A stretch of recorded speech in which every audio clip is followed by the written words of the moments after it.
Bankruptcy sounds scary to me. So I'm behind and getting further behind. And I've heard about these other options, credit counseling, credit management, those kinds of things. How is that different from bankruptcy?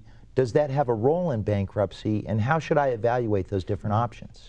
There are two options outside of bankruptcy. There's credit counseling and there's debt negotiation. The credit counseling is a component of bankruptcy.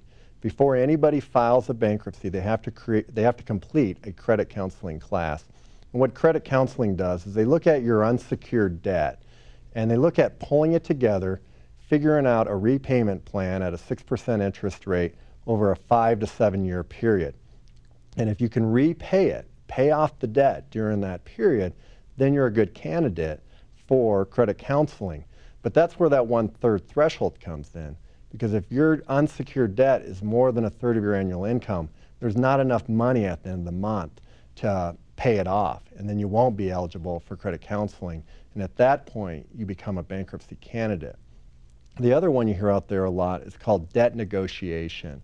And what they do is they have you pay, a monthly payment each month, depending on what they think you can afford. And basically, they look at what you were paying the credit cards, and they use that as the minimum guide. And they have you pay it in. You stop paying the credit cards and you start paying it to this debt negotiator. They create a bank, basically what it is. They save your money. And what they do is they wait for the credit card companies to sell the debt to a collection agency. Because once a credit card company sells it to a collection agency, they sell for about 40 cents on the dollar. And at that time, the debt negotiator hopes that they can settle it for 50 cents on the dollar. That way the collection company's happy, they made a little money, and it gets the debt settled. The problem with debt negotiation is that not all creditors will do it. Some hold on, like American Express is a good example. They do not negotiate down their debt, so you'll never have any success with them. The other thing is that it destroys your credit.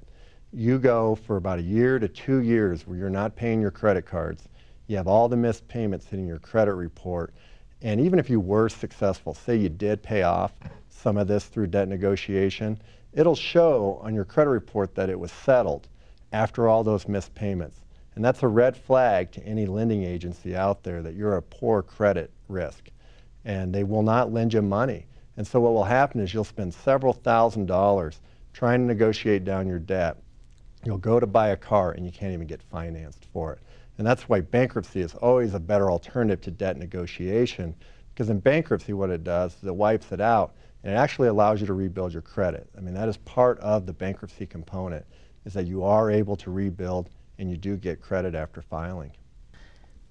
Credit counseling starts before bankruptcy. It's the beginning of the bankruptcy process. Is that something I do on my own, or is that something that I talk with an attorney about? When you come into my office, I run you through all the steps, and one of the first steps after we meet is to complete the credit counseling class. It's something you do on your own. You can do it on the internet, you can do it over the telephone. It takes about an hour to do it. They charge you $50 for it. And what they're looking at is, again, do you have a budget to repay it? And so you pay that directly to the credit counseling agency. They're all approved by Department of Justice. They're reputable groups, and they give them honest feedback. So if they're truly a bankruptcy candidate, as I identify them, they will ratify that and confirm it as well.